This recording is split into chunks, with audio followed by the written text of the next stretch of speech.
ಅವ್ರು ಪಡ್ಕೋಬೇಕು ಅನ್ನೋಂಥ ಆಸೆ. ಅಂಥ ಪ್ರಸಂಗದಲ್ಲೇ ಈ ನಮ್ಮ ಎಲ್ಲ ಈ ಸೀನಿಯರ್ಸ್ ಅಂತ ಹೇಳ್ತಾರೆ ಕಾಂಗ್ರೆಸ್ನಲ್ಲೇ, ಅವರು ಅನುಕೂಲ ಮಾಡಿಕೊಡ್ತಾ ಇದ್ದಾರೆ, ನಾವು ಇಲ್ಲೇ ಇದ್ದೀವಪ್ಪ ನಮ್ಮ ಹೊಡೀರಿ ಅಂತೇಳಿ.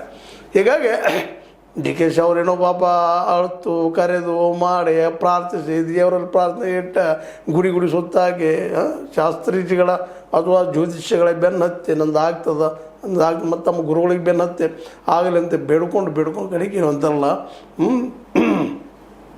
ಈ ಒಂದು ಪ್ರಸವ ವೇದನೆಯನ್ನು ಅನುಭವಿಸಿ ಪಾಪ ಈಗಷ್ಟೇನೋ ಒಂದಿಷ್ಟು ಸಿ ಎಮ್ ಗಿರಿ ಬಂತು ಅನ್ನೋದ್ರಲ್ಲೇ ಇವೆಲ್ಲ ಸ್ಟಾರ್ಟ್ ಆಗಿಬಿಟ್ಟಿದ್ದಾವೆ. ಈ ಸ್ಫೋಟಗಳಾಗ್ತಾಯಿದ್ದಾರೆ. ಹಿರಿಯರು ಒಳಗೆ ಅಸಮಾಧಾನ ಇರ್ಬೋದು, ಅವ್ರಿಗೂ ಕೆ ಎಚ್ ಮುನಿಯಪ್ಪನವ್ರಿಗೆ ಆಗಿರ್ಬೋದು, ರಾಮಲಿಂಗಾರೆಡ್ಡಿ ಅವರಿಗೆ ಆಗಿರ್ಬೋದು, ಸತೀಶ್ ಅವ್ರಿಗೆ ಆಗಿರ್ಬೋದು, ಇನ್ನೊಬ್ಬರಿಗೆ ಆಗಿರ್ಬೋದು, ಮತ್ತೊಬ್ಬರಿಗೆ ಆಗಿರ್ಬೋದು. ಆಲ್ರೆಡಿ ಸತೀಶ್ ಅವರಂತ ನಾನು ಸಿ ಎಮ್ ಪೋಸ್ಟ್ನು ಕಣ್ಣಿಟ್ಟಿದ್ದು 2020 ಆಗಬೇಕು, ಅದಕ್ಕೆ ಅಧ್ಯಕ್ಷರಿಗೆ ನನಗೆ ಬೇಕು ಅನ್ನೋಂಥದ್ದು ಅವ್ರ ಮೇಲೆ ಪಾಪ ಬೇಡಿಕೆ ನೀಡ್ತಾಯಿದ್ರು.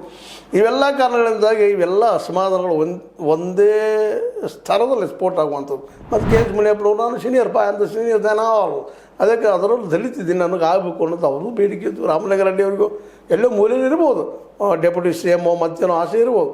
ಇವೆಲ್ಲರೂ ಕುಡ್ಕೊಂಡು ಇವತ್ತು ಒಂದೇ ಕಾಲಕ್ಕೆ ಸ್ಫೋಟ ಆಗಲಿ ಇದ್ದಿದ್ದು ಕೂಡ ಬಿ ಜೆ ಪಿಗಿಂತ ಈಗ ಹೇಳಿದ್ದೆ ನಿಮಗೆ ಆರಂಭದಲ್ಲೇ, ಹಾಲು ಮುನ ಕೊಟ್ಟಷ್ಟು ಖುಷಿಯಾಗಿದೆ ಅಂತದ್ದು. ನಾ ಏನಂತ ರೋಗಿ ಬಯಸೋದು ಹಾಲು ಅನ್ನ, ಮುಂದೆ ಡಾಕ್ಟ್ರ್ ಹೇಳಿದ್ದು ಹಾಲು ಅನ್ನ ಅಂತೇಳಿ ಇವತ್ತು ಈ ದಿಶೆಯಲ್ಲಿ ನಮ್ಮ ವಿಜಯೇಂದ್ರವರಾಗಿರ್ಬೋದು, ಆರ್ ಅಶೋಕ, ಅದೇ ಕಾಲಕ್ಕೆ ಕೆ ಎಸ್ ಈಶ್ವರಪ್ಪನವರು ಸ್ವಚ್ಛವಾಗಿ ಹೇಳ್ತಾರೆ. ಅದರಲ್ಲಿ ಡಿ ಕೆ ಶಿ ಅವರಾಗಿದ್ದು ನಿಮ್ಮದು ಹನಿಮೂನ್ ಪೀರಿಯಡ್ ಅಲ್ರಿ, ನಿಮಗೆ ಪರೀಕ್ಷಾ ಕಾಲ, ದೊಡ್ಡ ಪರೀಕ್ಷಾ ಕಾಲ ಅನ್ನುವಂಥದ್ದು.